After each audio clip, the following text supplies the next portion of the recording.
बिस्मिल्लाह अल्हम्दुलिल्लाह वस्सलातु वस्सलामु अला रसूलिल्लाह व अला आलिहि व सहबिहि व मन वाला। आज का जो टॉपिक है वो है ऑटिज़म रिलेटेड विद जिन पोजेशन और ब्लैक मैजिक। तो ऑटिज़म को लेके ऑटिज़म क्या चीज़ है, उसके डायग्नोसिस में क्या होता है, उसके सिम्टम्स क्या होते हैं, and how is autism connected to witchcraft और ब्लैक मैजिक और जिन पोजेशन। तो इस बारे में आज इंशाअल्लाह ताला बात करेंगे। तो पहले ऑटिज़म से रिलेटेड सिम्टम्स की बात कर लेते हैं। ऑटिज़म स्पेक्ट्रम होता क्या है, पहले देखते हैं कि गूगल क्या कहता है, और उसके बाद फिर हम देखेंगे कि मेरा अपना personal opinion based on my experience of dealing with autistic patients वो क्या है, और फिर मैं मुख्तलिफ़ केसेस की भी बात करूँगा इंशाल्लाह।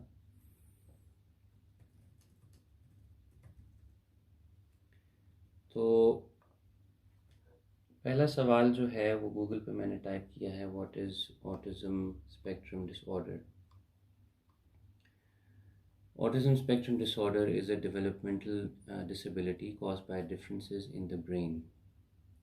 Some people with ASD have a known difference such as genetic condition. Other causes are not yet known.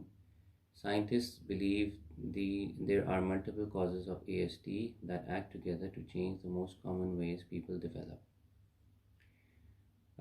So basically, scientifically, autism is a symptoms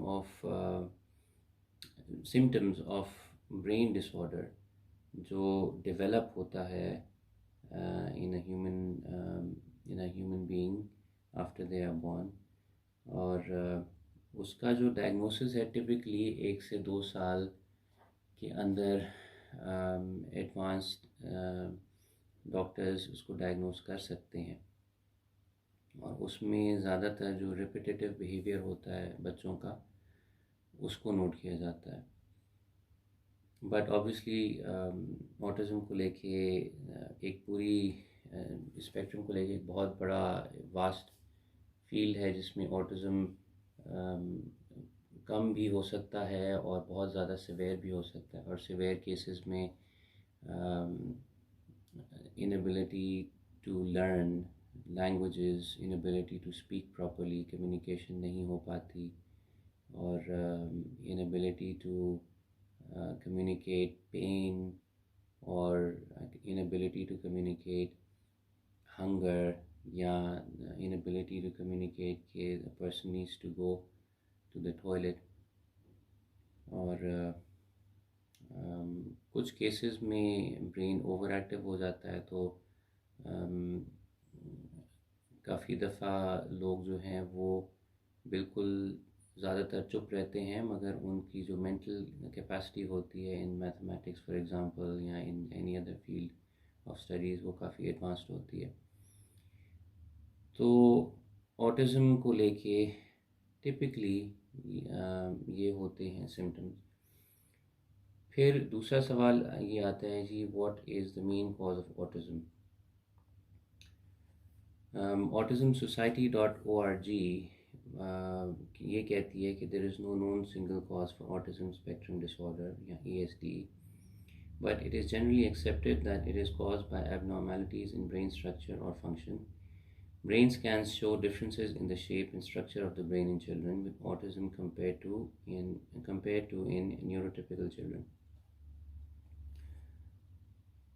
इस पे भी बात करेंगे। फिर एक और सवाल आता है जी, what are 4 types of autism.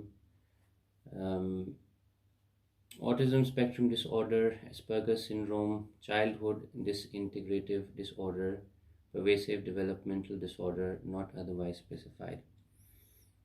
अब ये वो डेफिनेशंस हैं जो आपको आसानी से इंटरनेट से मिल जाएंगी, but unfortunately it's not as simple as just giving you a definition. अब मैं बात करता हूँ मेरे अपने पर्सनल एक्सपीरियंस की, और उसके बाद फिर कुछ केसेस डिस्कस करेंगे जो मेरे पास आए थे। तो तकरीबन 10 साल से मैं रुक़्या की फ़ील्ड में हूँ, और जिन लोगों को नहीं पता कि रुक़्या क्या होता है, रुक़्या इज़ बेसिकली कुरान की आयतें और नबी सल्लल्लाहु अलैहि वसल्लम की बताई हुई जो दुआएं हैं वो पढ़ के रूहानी इलाज किया जाता है, काले जादू का भी और जिन पोजेशन का भी और नज़र का भी। तो मैं तकरीबन 10 साल से ये चीज़ प्रैक्टिस कर रहा हूँ, और इन 10 सालों का जो मजमूआ है उसमें जो ऑटिस्टिक केसेस मेरे पास आए हैं उनसे रिलेटेड आज मैं ये चीज़ें डिस्कस करूँगा, और इस डिस्कशन को थोड़ा एक्सपेंड करूँगा। तो जो पहला केस मेरे पास आया था वो एक बच्ची का था। मेरे पास ज़्यादातर ऑटिज़म के केसेस बच्चों के ही आए हैं, अडल्ट्स के भी आए हैं और ज़्यादातर बच्चों के आए हैं। और वो जो पहला केस था उसमें बच्ची शायद 6 या 7 साल की होगी, और उसके साथ भी यही था कि वो बोलती नहीं थी, कम्युनिकेट नहीं करती थी। डॉक्टर्स कहते थे स्पीच डिसऑर्डर है या बच्चा स्लो है, बट उसको ऑटिज़म भी डायग्नोस किया था डॉक्टर्स ने। तो मुझे फिर उनके घर बुलाया गया। अब जब मैं उनके घर गया और वो बच्ची को जब मेरे सामने लाया गया, तो जैसे ही उस बच्ची ने मुझे देखा उसने फुल वॉल्यूम में चीखें मारना शुरू कर दी। वैसे वो नॉर्मल थी, बट जब उसने मुझे देखा तो उसने बहुत ज़्यादा चीखें मारना शुरू कर दी, और इतनी ज़्यादा चीखें मारना शुरू कर दी कि फिर मैंने उनको पेरेंट्स को बोला कि बच्ची नहीं हैंडल कर पा रही है, तो आप उसको इस कमरे से ले जाइए। तो मुझे एग्जैक्टली याद नहीं है कि मेरे जहन में उस वक्त क्या आया, बट मैंने for some reason I decided कि मैं उस बच्ची की जो माँ है उस पे रुक़्या पढ़ता हूँ। तो उस बच्ची की माँ पे जब मैंने रुक़्या पढ़ा, अब बाय द वे पूरे घर में किसी को कोई अंदाज़ा भी नहीं था कि उसकी माँ में कोई इशू होगा। तो उस बच्ची की माँ पे जब मैंने रुक़्या पढ़ा तो the mother started to react, और वो रिएक्शन पहली दफ़ा घर वालों ने देखा कि वो अच्छी भली नमाजी परहेज़गार बच्ची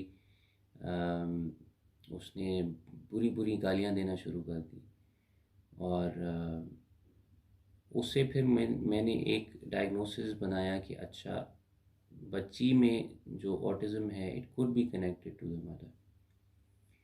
फिर उसी घर में उन खातून की बहन भी थी, उस बहन ने भी रिएक्ट करना शुरू कर दिया, और सारे घर वाले बड़े परेशान हो गए कि उनको तो अंदाज़ा भी नहीं था कि ऐसा कुछ होता भी है या ऐसा कुछ उनके घर में है। तो वो पहला एक मेरा केस बना जिसमें मुझे ये अंदाज़ा होना शुरू हुआ कि ऑटिज़म जो है it might be caused by jinn in the womb while the mother is pregnant, and this could be caused by black magic, or if the mother has jinn possession then it could be caused by that as well. उसके बाद फिर एक और case मेरे पास आया, वो भी बच्ची का ही था। वो मेरे ख़्याल में 7 या 8 साल की बच्ची होगी। उसके साथ सिवियर ऑटिज़म था, उसको भी कम्युनिकेट नहीं कर पाती थी, लैंग्वेज सही समझ नहीं पाती थी, लिख नहीं पाती थी। बेसिकली उस बच्ची को जितना भी सिखाने की कोशिश की जाती थी वो नहीं सीख पाती थी, और अगर उसको दर्द होता था तो वो बता नहीं पाती थी कि उसको दर्द हो रहा है। अगर उसको भूख लग रही है तो बताती नहीं थी उसे भूख लग रही है। अगर उसको बाथरूम जाना है तो नहीं बताती थी। जहाँ पे भी होती थी वहाँ पे she would just go to the toilet. तो उसमें फिर जब हमने उस बच्ची पे रुक़्या पढ़ा तो उसने भी चीखें मारना शुरू की, और एकदम से वो 7 साल की बच्ची में इतनी ज़्यादा स्ट्रेंथ थी कि मेरे जैसा बंदा और उसके साथ उसके साथ 2 और लोग भी थे, हम उस छोटी सी बच्ची को कंट्रोल नहीं कर पा रहे थे। फिर उस बच्ची की माँ पे जब मैंने रुक़्या पढ़ा तो वहाँ पे भी यही सिचुएशन हुई कि माँ ने भी बड़ा सिवियर रिएक्शन शो किया, बहुत ही सिवियर रिएक्शन शो किया, और वो माँ बहुत ज़्यादा वायलेंट हो गई। और फिर काफ़ी अरसे तक उनका इलाज हम करते रहे। और ऑटिज़म को लेके क्या इलाज मैंने पर्सनली किया है वो भी मैं एंड में डिस्कस करूँगा। अभी फ़िलहाल सिर्फ केसेस की बात हो रही है। तो एक तो ये दूसरा केस था। फिर तीसरा केस जो था वो एक समझ लें अडल्ट का था। 15, 16, 17 साल उम्र होगी। और उन पे भी जब रुक़या पढ़ा, अगेन उनके घर वालों को आइडिया नहीं था कि उस बच्चे को जिन पोजेशन है। और मेरी जब उनके साथ डिस्कशन हुई थी तो मैंने उनको यही समझाया था कि मैं चाहूँगा कि मैं उनकी वालदा पे भी रुक़या पढ़ूँ, ताकि मुझे कंफर्म हो कि वाकई ऐसा कुछ है कि नहीं है। To cut the long story short, वो बच्चे में जिन पोजेशन था। फिर माँ पे जब रुक़या पढ़ा गया तो माँ पे भी जिन पोजेशन था। वो जिन possession could be due to black magic और विदाउट ब्लैक मैजिक। फिर एक और मेरे पास केस आया था, वो भी एक बच्चे का था। 8 से 9 साल या 10 साल बच्चे की उम्र होगी। उस पे भी हमने रुक़या पढ़ा, बट उसने कुछ रिएक्शन शो नहीं किया। और मैंने कहा कि इनकी माँ को किसी दिन मेरे पास लेके आएँ, बट वो उनकी माँ को लेके नहीं आए मेरे पास। तो उसके अलावा भी बहुत सारे केसेस आते रहे हैं। और I may be wrong, but at least for me personally मेरे पास सिवाय 1 या 2 केसेस के जितने भी ऑटिज़म से रिलेटेड केसेस आए हैं, उन सब में जब माँ पे रुक़या पढ़ा गया है तो वी फाउंड कि the mother was possessed, and somehow while the mother was pregnant, वो जो ब्रेन डिसऑर्डर है वो पास ऑन हुआ बच्चे में या बच्ची में। और उसकी वजह से जिसको डॉक्टर्स आज ऑटिज़म बोलते हैं, हम ऑब्वियसली ऑटिज़म नहीं बोलते, वी कॉल इट जिन पोजेशन या symptoms of brain disorder caused by जिन। ज़्यादा डॉक्टर्स तो एलोपैथी में जिन पोजेशन को नहीं मानते। तो मेरा पर्सनल ओपिनियन ये है कि ऑटिज़म जो है वो काफ़ी हद तक काले जादू की वजह से कॉज हो सकता है, और मैंने पर्सनली देखा है कि ऐसा हुआ भी है, और बहुत सारे केसेस में मैंने ऐसा देखा है। अब आ जाते हैं कि ऑटिज़म की ट्रीटमेंट जो है वो रूहानी इलाज में क्या क्या चीज़ें अवेलेबल हैं और क्या क्या चीज़ें की जा सकती हैं। तो पहली बात तो ये कि रुक़या पढ़ना बहुत ज़्यादा इफ़ेक्टिव मैंने देखा है पेशेंट्स में, जिसमें कुरान की जो आयतें हैं वो पढ़ी जाती हैं, दुआएं पढ़ी जाती हैं शिफा की, और वो पानी पे दम करके वो पानी पिलाया जाता है। उसी पानी से फिर जो ऑटिस्टिक पेशेंट है उसको नहलाना भी चाहिए। उसी पानी में बेरी के पत्ते भी मिक्स करके और उससे नहलाना चाहिए पेशेंट को। उसके अलावा रुक़या बाथ एक चीज़ है, वो हम लोग रेकमेंड करते हैं। रुक़या बाथ में या तो एक टब लें या एक बड़ा जो लेटने वाला टब होता है, अगर वो अवेलेबल है तो उसमें पड़ा हुआ पानी जो है वो डाल दें, और फिर पेशेंट को उस पानी में लिटा दें आधे से पौना घंटा। और उसमें कुछ डिटॉक्स सॉल्ट्स जो हैं वो डालना बहुत ज़्यादा इफ़ेक्टिव है। अगर आपको कुछ नहीं मिलता तो सिर्फ हिमालयन सॉल्ट या ओशन का जो सॉल्ट होता है, समुद्री नमक, वो बहुत ज़्यादा इफ़ेक्टिव है। समंदर में नहाना बहुत ज़्यादा इफ़ेक्टिव है। ऑटिस्टिक लोग जो हैं वो ज़्यादातर पानी से कतराते हैं, पानी से डरते हैं, मगर जो समंदर का पानी है, जो नमकीन पानी है, वो ऑटिस्टिक पेशेंट्स के लिए बहुत ही ज़्यादा इफ़ेक्टिव है। नॉट बल्कि ना सिर्फ ऑटिस्टिक पेशेंट, बल्कि जिन पोजेशन के जो केसेस आते हैं उनके लिए भी ocean water is highly highly effective. और आई डोंट नो कि ऐसा क्यों है, बट मैंने पर्सनली देखा है कि ये बहुत इफ़ेक्टिव है। और जिन जो है वो बहुत ज़्यादा रिएक्ट करता है समंदर के पानी से।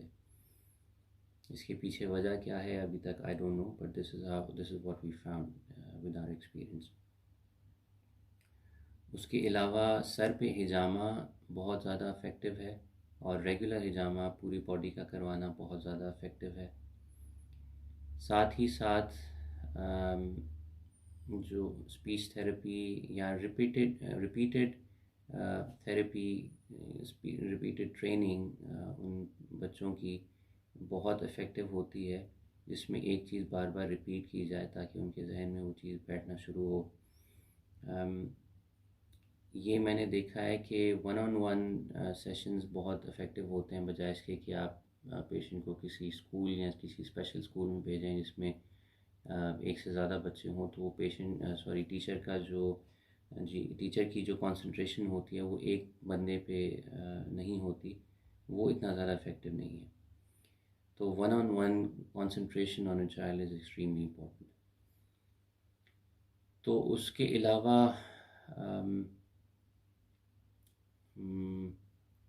हाँ, रेगुलर रुकिया पढ़ना बहुत बहुत ज़रूरी है। और रिसेंटली आई फाउंड कि सलाजीत का इस्तेमाल जो है वो ऑटिज़म के लिए बहुत ज़्यादा इफ़ेक्टिव रहा है। अगर थोड़ा सा सलाजीत, बट होना चाहिए प्योर, अगर थोड़ा सा सलाजीत पेशेंट को दिया जाए डेली डोज में फॉर अबाउट 2 to 3 months, तो you will see a lot of changes in the child. उसके अलावा पानी में सिदर का शहद, प्योर रॉ ऑर्गेनिक, ये मिक्स करके, और कलौंजी के जो सीड्स हैं साथ, वो सुबह निहार मुँह पेशेंट को दें, और रात को भी सोने से पहले दें, उसको दम कर लें। और ये सारी चीज़ें जो हैं वो ऑटिज़म में इंशाल्लाह ताला बहुत ज़्यादा इफ़ेक्टिव है। फाइनली मेरी एडवाइस पेरेंट्स को ये रहेगी कि अगर आप लोगों को कन्फ्यूजन है कि मेरे बच्चे के साथ क्या प्रॉब्लम है, ऑटिज़म है या नहीं है, अगर रूहानी मसला है तो कैसे डायग्नोस किया जाए, तो हमेशा ये जहन में रखिएगा कि डायग्नोसिस का एक सही तरीका है और एक गलत तरीका है। और जो गलत तरीका है वो बहुत ज़्यादा जगहों पे मौजूद है, और अगर आप गलत तरीके पे चले जाएंगे तो फिर पेशेंट की तबीयत और ज़्यादा ख़राब हो जाएगी। और वो गलत तरीका शुरू ही यहाँ से होता है जहाँ पे आपको अगर कोई आपका नाम और आपकी माँ का नाम पूछता है, ये गलत तरीका है। अगर कोई आपको तावीज़ देता है, ये गलत तरीका है। तो इन चीज़ों से आप बिल्कुल दूर रहें। सिर्फ़ और सिर्फ रुक़या पे तवज्जो दें। रुक़या आप लोग घर पे ख़ुद भी पढ़ सकते हैं। रुक़या यूट्यूब पे भी अवेलेबल है। आप अगर यूट्यूब पे सर्च करें शेख मोहम्मद लोहेदन रुक़या, वो कुछ 45 मिनट की रिकॉर्डिंग है, वो हेडफोन पे सुनवाइए, बहुत ज़्यादा इफ़ेक्टिव है वो। और उसके अलावा फिर अगर आपके कोई क्वेश्चंस हों तो हमारे यूट्यूब चैनल के ज़रिए, हमारी वेबसाइट के ज़रिए, हमारे व्हाट्सएप नंबर के ज़रिए आप लोग हमसे कांटेक्ट कर सकते हैं। फ़िलहाल के लिए इतना ही है। तो इंशाअल्लाह ताला आई होप कि ये थोड़ी सी इन्फॉर्मेशन से आप लोगों को कुछ फ़ायदा होगा। और मेरी दुआ है, सिंसियर दुआ है कि जो लोग इस प्रॉब्लम के साथ सफ़र कर रहे हैं उनके लिए अल्लाह सुब्हानहू व तआला आसानी फरमाए। सुब्हानकल्लाहुम्मा व बिहम्दिक, अशहदु अन ला इलाहा इल्ला अंता अस्तगफिरुका व अतूबु इलैक। वस्सलामु अलैकुम व रहमतुल्लाहि व बरकातुहू।